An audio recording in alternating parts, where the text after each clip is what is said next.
Now, the rest of the story.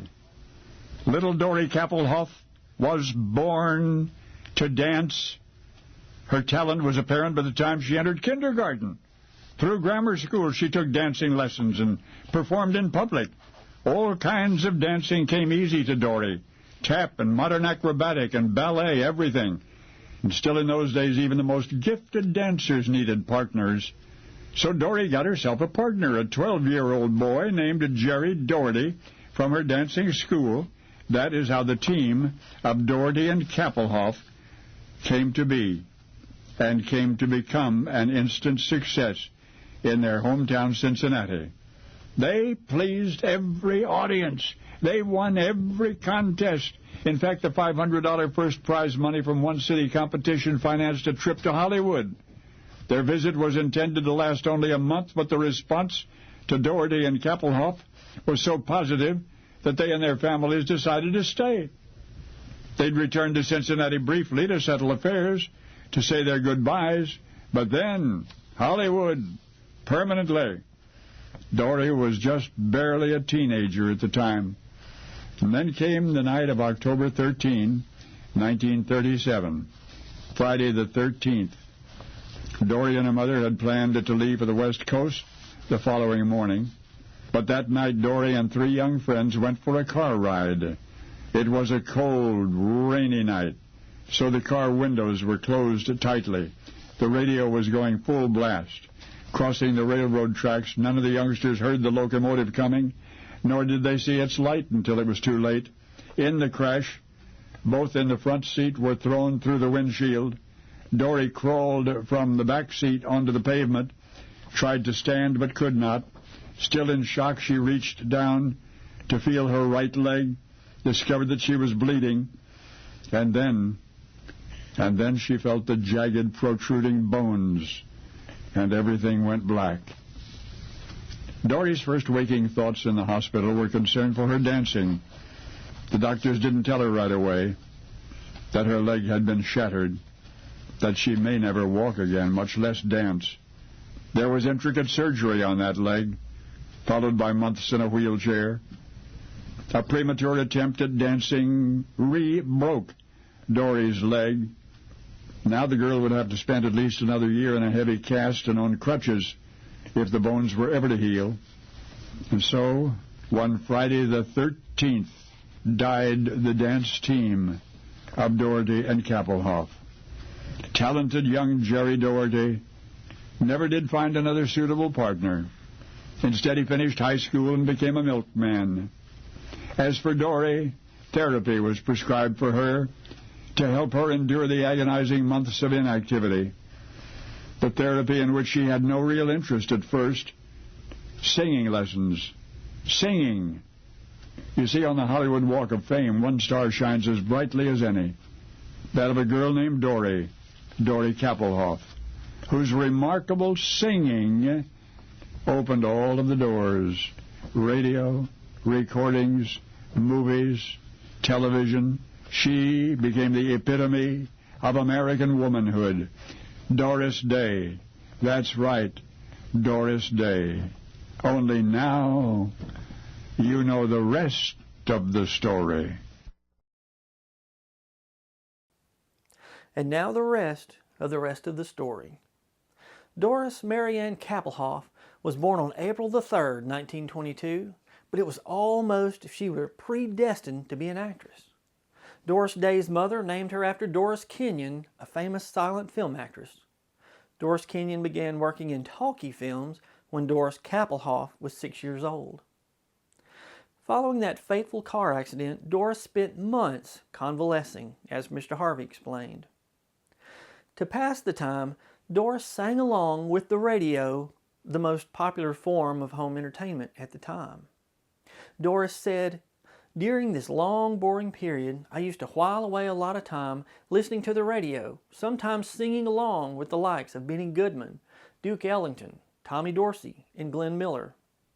But the one real voice I listened to above others belonged to Ella Fitzgerald. There was a quality to her voice that fascinated me, and I'd sing along with her, trying to catch the subtle ways she shaded her voice, the casual yet clean way she sang the words. Doris's mother, Alma, thought there was more to her daughter singing than just something to pass the time, so she arranged for Doris to take singing lessons from Grace Rain. Now, Grace Rain quickly realized Doris's potential, and to ensure that her mother kept up with her singing lessons, she continued giving her 3 lessons per week, but only charging her for 1 lesson. For 8 months, Doris received 3 lessons for the price of 1. Doris later credited not Ella Fitzgerald, but Grace Rain for her singing style and successful career. While still taking singing lessons, Doris was hired as a vocalist for a radio program called Carlin's Carnival, which was broadcast live from a restaurant called Charlie Yin's Shanghai Inn. Orchestra leader and jazz musician Barney Rapp heard one of Doris's broadcasts and was in awe. He especially loved her rendition of the song Day After Day. Barney had auditioned more than 200 female vocalists to join his band, but none of them seemed quite right. Doris auditioned and got the job.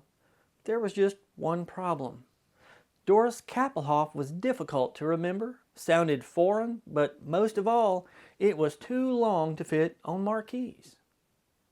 At Barney's suggestion, based on her rendition of Day After Day, Doris began performing under the stage name Doris Day. After her stint with Barney Rapp, she performed with Jimmy James, Bob Crosby, and Les Brown. In early 1945, while working with Les Brown, she recorded her first #1 song, Sentimental Journey. Now, the United States was in its 4th year of World War II. The song became an anthem for soldiers almost immediately and became her signature song. Shortly thereafter, she recorded My Dreams Are Getting Better All the Time, which also went to #1. She recorded 6 other top 10 hits with the Les Brown Band and performed on Bob Hope's weekly radio show. Les Brown once said, "As a singer, Doris belongs in the company of Bing Crosby and Frank Sinatra." In 1947, songwriters Jewel Stein and Sammy Cahn were looking for a female vocalist for a role in Romance on the High Seas. Jewel and Sammy were impressed by Doris Day's Embraceable You and suggested her to the film's director, Michael Curtis. Doris was shocked when she was offered the part, even though she explained that she had no acting experience. She had appeared in 3 Soundies, which were short musical films where she sang with Les Brown's band, but no acting. Curtis thought her freckles made her look like the all-American girl. The film was nominated for 2 Academy Awards, one of which was for Best Original Song for It's Magic, which was written for Doris Day by Jewel Stein and Sammy Cahn, the guys who got her the role in the movie in the first place. Doris Day was busy recording albums and acting in films. Doris wanted to do more dramatic roles and was cast in Love Me or Leave Me.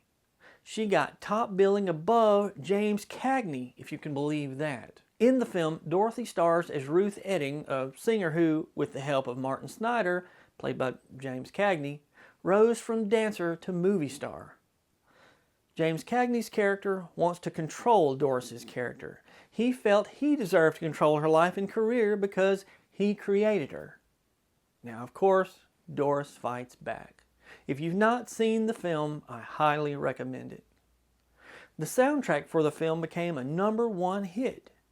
Doris considered this as her best film performance. Joe Pasternak, the film's producer, said he was stunned that Doris did not get an Oscar nomination. If you've seen the film, you'll understand what he meant. Doris starred opposite James Stewart in Alfred Hitchcock's The Man Who Knew Too Much. In the film, she sang 2 songs, one of which was Que Sera Sera, Whatever Will Be, Will Be. This song won an Academy Award for Best Original Song. In the 10-year period between 1949 and 1958, Billboard's annual national poll of disc jockeys ranked Doris as the #1 female vocalist 9 of the 10 years. In the 20-year period from 1947 to 1967, she recorded more than 650 songs. But in 1968, her third husband, Martin Melcher, passed away. It was upon his death that Doris learned that her late husband and business partner, which was also their advisor, had squandered all of her money. With numerous hit records and films, Doris Day was broke. Before his death, Doris's late husband had committed her to a television show completely without her knowledge. "It was awful," Doris said. "I was really not very well when Marty passed away. And then the thought of going into TV was overpowering. But he'd signed me up for a series, and then my son Terry took me walking in Beverly Hills and explained that it wasn't nearly the end of it." The series became The Doris Day Show. It ran for 5 seasons.